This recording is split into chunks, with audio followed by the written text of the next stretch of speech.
Bonjour et bienvenue dans cette vidéo où je vais vous parler d'un mal inconnu qui commence à être présent de plus en plus dans la population, c'est-à-dire la surrénalite. Voilà, ça c'est le nom que je viens de trouver pour parler de cet épuisement des surrénales.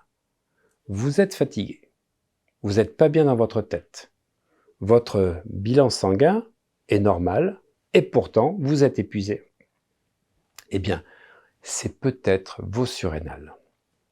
Alors avant de vous parler de ma formation sur les hormones que vous trouverez sous cette vidéo ou à la fin de cette vidéo ici, en cliquant où j'explique tout, que ce soit les hormones sexuelles, les hormones anti-âge pour bien vieillir et les hormones donc du quotidien avec un panégyrique de plus de 10 hormones qui vous permettront d'aller mieux ainsi qu'une formation sur les neurotransmetteurs, je vais vous expliquer exactement ce que sont les surrénales que nous retrouvons au niveau des reins avec deux parties importantes, donc les corticosurrénales, celles qui fabriquent le cortisol, et les adénosurrénales, celles qui fabriquent l'adrénaline ou la noradrénaline, ce qui en fait donne l'énergie. Et le cortisol, c'est ce qui prend le relais. Donc, action. Alors une fatigue du matin au lever, quand vous vous arrachez de votre lit, est souvent thyroïdienne, alors que la fatigue de la fin d'après-midi est plutôt surrénalienne. Cette dernière forme s'aggrave en cas de stress, quel que soit le moment de la journée, ce qui constitue l'élément classique du déficit en cortisol. D'autres symptômes se rencontrent à la fois dans le manque de cortisol et dans celui en hormones thyroïdiennes, difficulté pour se concentrer, ce qu'on appelle le brouillard cérébral ou foggy brain des anglo-saxons, la mauvaise mémoire, les vertiges et une certaine agitation compensatoire. L'hypotension orthostatique constitue un autre excellent symptôme relevant bien de l'insuffisance en cortisol, tout comme les palpitations en soirée et encore davantage au coucher, provoquant de véritables crises de tachycardie. Parmi les signes cliniques invoquant un cortisol bas, on mentionne une peau froide, une peau moite, des extrémités froides, de l'hyperpigmentation de la peau, qui constitue un signe quasiment pathognomique du déficit en glucocorticoïdes, et une tendance anormale à bronzer plus rapidement, rendant cette capacité bien moins sympathique qu'on pouvait l'espérer. Chez certains patients, on trouve des pulsions salées, des envies d'épices fortes, une addiction vis-à-vis de la caféine, voire pour le tabac et d'autres stimulants.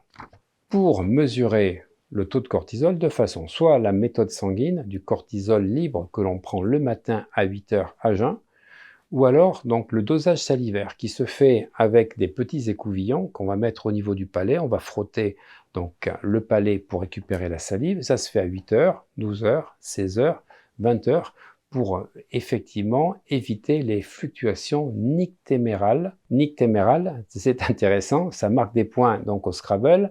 Donc nictamère, non, nictéméral, ça veut dire durant la nuit. Et si vous voulez avoir un mot pour impressionner vos amis, dites nyctalope. Tu es une nyctalope, c'est quelqu'un qui a une vision nocturne comme le chat est un nyctalope. Voilà, ça me fait toujours rire de parler de nictéméral ou de nyctalope.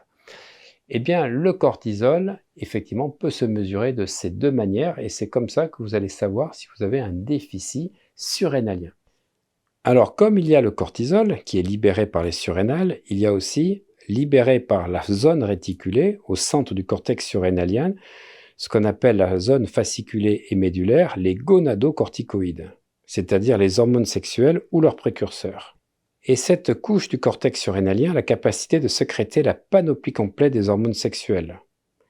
Œstrogène, 17 bêta-œstradiol, œstrone, progestagène, progestérone, androgène, dans lequel on va trouver la testostérone, androstène-dione, androstène-diol, déhydroépiandrostérone ou DHEA. Celle qui nous intéresse, c'est la DHEA, c'est-à-dire la déhydroépiandrostérone, celle qu'on va doser dans le sang sous sa forme sulfatée.